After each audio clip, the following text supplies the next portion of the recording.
bienvenida a Óscar Caipo, presidente de la CONFIEP, la principal confederación gremial del país. Ante esta noticia, ya el Jurado Nacional de Elecciones ha proclamado a Pedro Castillo como presidente electo. Señor Caipo, y por supuesto la primera pregunta va por ahí: ¿cómo recibe esta confirmación y cómo recibe particularmente CONFIEP también esta noticia? El Perú ya tiene presidente electo. Buenas noches. Buenas noches, Enrique, gracias por la invitación y buenas noches y un saludo a toda la teleaudiencia. Bueno, era un resultado que ya estábamos esperando desde hace algunas semanas, así que el resultado desde ese punto de vista nos sorprende. Aprovecho este medio para felicitar al señor Pedro Castillo por haber sido proclamado el día de hoy por el Jurado Nacional de Elecciones como presidente electo y que va a asumir el 28 de julio. Así que era, como te mencioné al inicio, digamos, una noticia que ya esperábamos y estábamos preparándonos para ello, ¿no? Bien, y bueno, ¿cómo encarar ahora este nuevo gobierno? No es ningún secreto que para los actores económicos Castillo ha representado una suerte de, por decirlo menos, un enigma.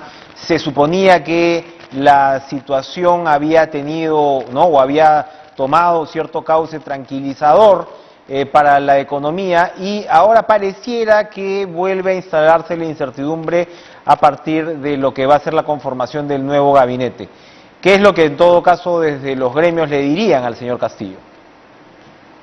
Bueno, en primer lugar, que la elección pasó y ahora hay que asumir con responsabilidad y con una buena dosis de realismo lo que implica gobernar el Perú, no solamente luego de 16 meses de pandemia, siendo el país con lamentablemente más muertes por millón de habitantes, pero también el país que más se afectó y se afectaron las personas económicamente por la crisis, y a eso tenemos que sumarle pues 5 años de inestabilidad política con 4 presidentes y 2 congresos, ¿no? Entonces creo que es muy importante tener en cuenta el contexto y obviamente esperar como peruano, ¿no? Y darle un mensaje que el Perú pues no puede pasar otros 5 años sin avanzar, que se han perdido, que no podamos atender esas demandas y esas expectativas que se han generado obviamente por esta población que ha votado por él, pero también creo que el señor Castillo debe reconocer que una buena parte de los votantes votaron por otra opción, también querían cambios, querían mejoras y avance en el país, pero cambios dentro del marco constitucional, dentro del marco democrático, de las libertades, y entonces creo que el nuevo presidente va a tener que tener la sabiduría para poder equilibrar, digamos, y reconocer y escuchar estas voces y poder gobernar para todos, ¿no? Y eso se debería comenzar a ver reflejado por la conformación de su gabinete. Así que estamos a la espera, después de haber escuchado varios nombres que se han venido barajando en los últimos días. Sería bueno comenzar ya a comunicar quiénes serían las personas que estarían trabajando con él en el nuevo gobierno. Sí, por ejemplo, se ha puesto sobre la mesa hoy el nombre de Roger Nájar, que es una persona pues de Perú Libre. Uno no sabe si es un mensaje como para presionar en la interna o reflejaría una posibilidad real. ¿Cuál es el perfil que debería tener él o la nueva presidenta del Consejo de Ministros desde su mirada?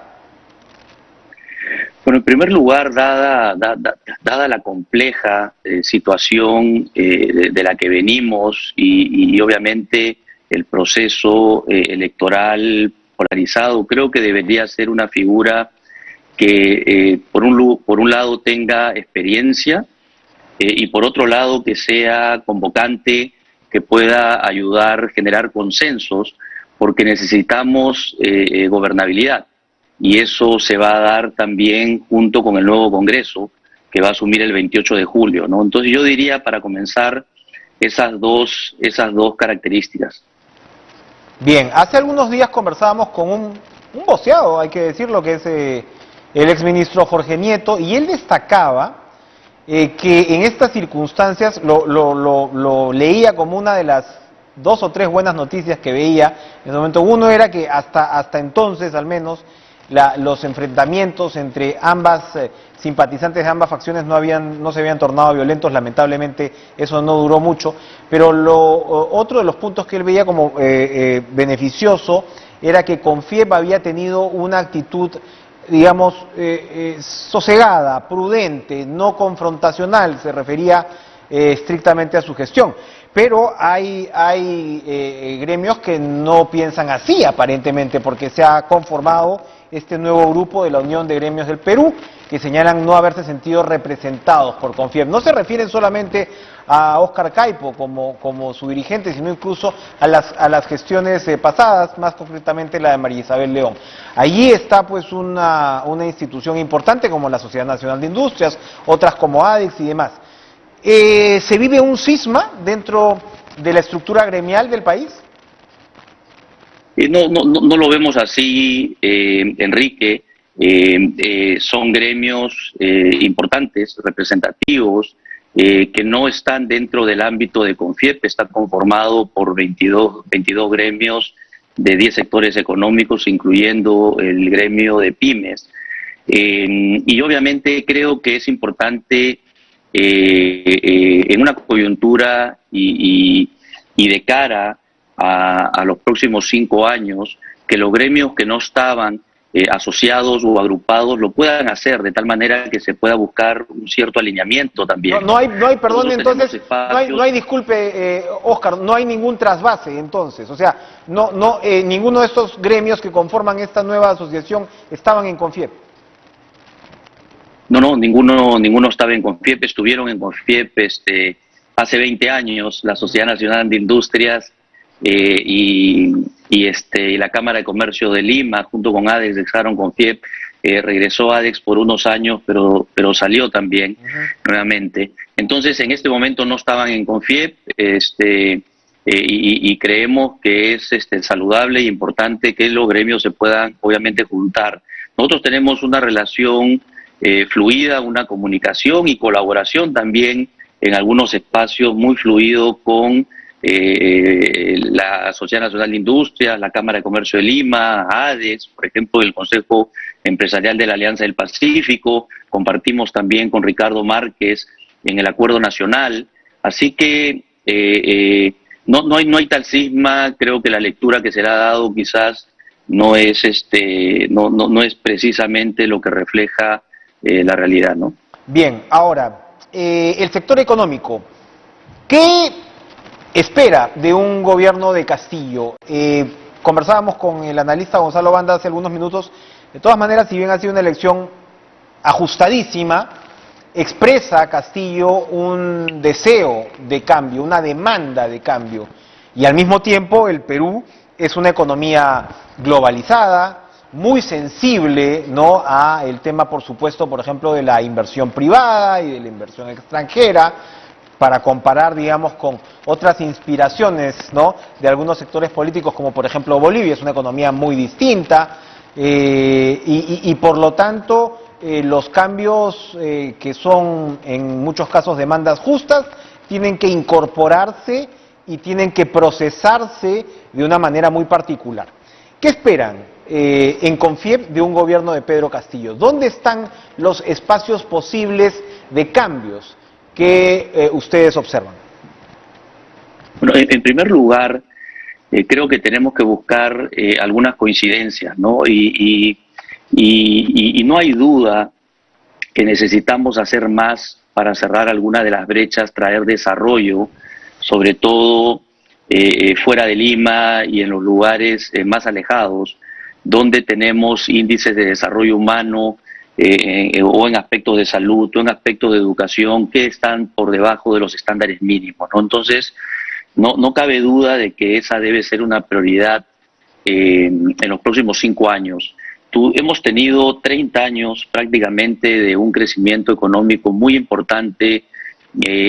A través de este crecimiento económico se logró mejorar en varios índices de desarrollo humano, se redujo la pobreza, se redujo la desnutrición crónica infantil, pero sin embargo no hemos logrado resolver todos los problemas y quizás no a la velocidad que se necesitaba, ¿no? Entonces creo que tenemos que comenzar compartiendo esa coincidencia. Necesitamos hacer más y necesitamos mejorar todos los actores para que eso pueda suceder.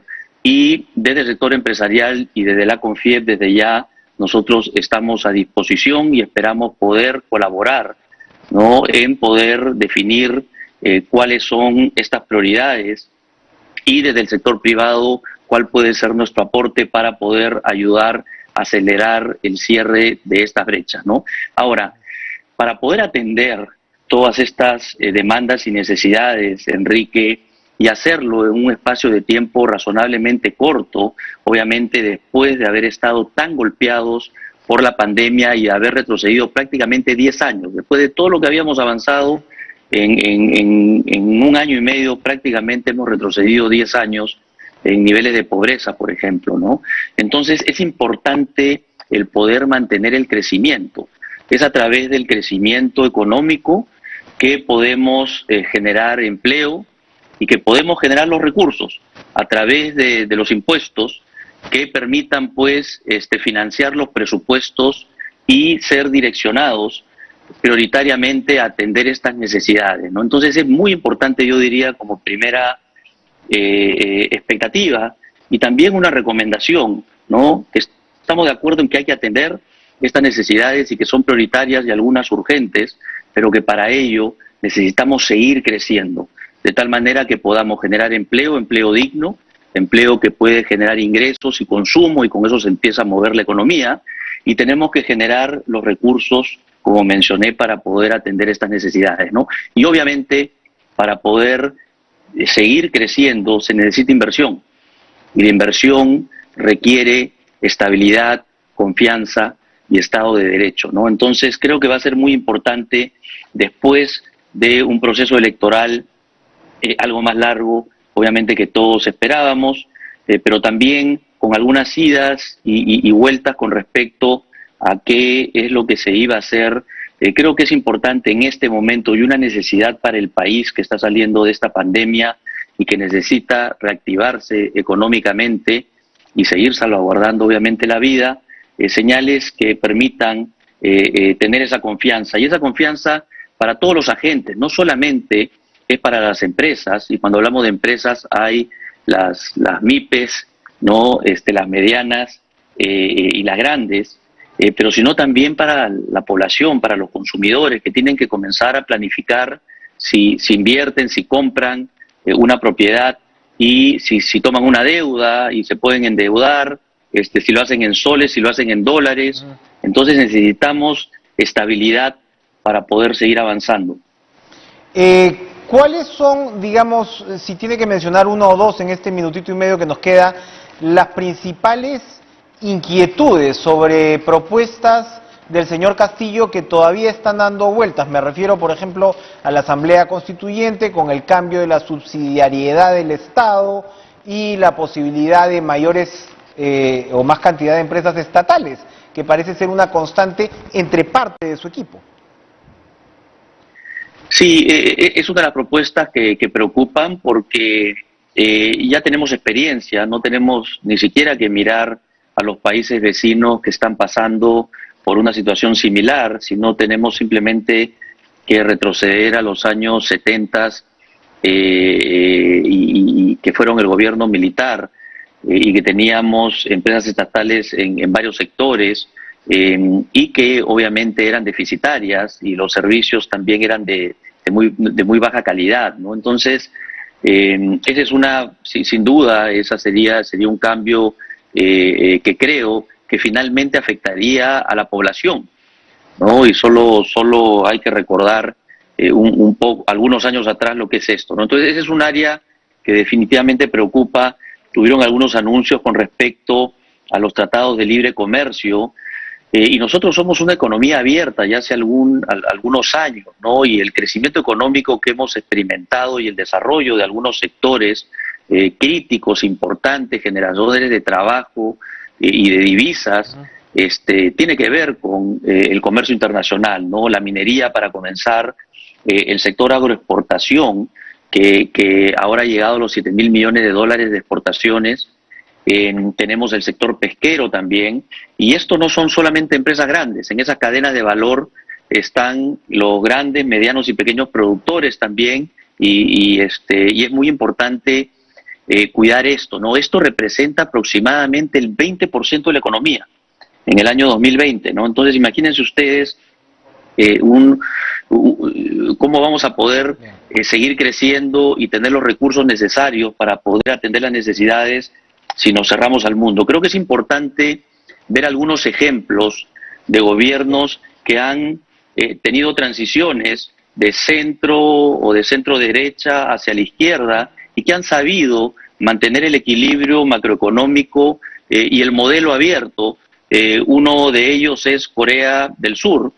Estuve hablando el otro día con su embajador y me estaba comentando gobierno de izquierda, pero muy abierto económicamente porque necesitan recursos y necesitan también conquistar los mercados del mundo. Y sin ir tan lejos, Enrique, Uruguay.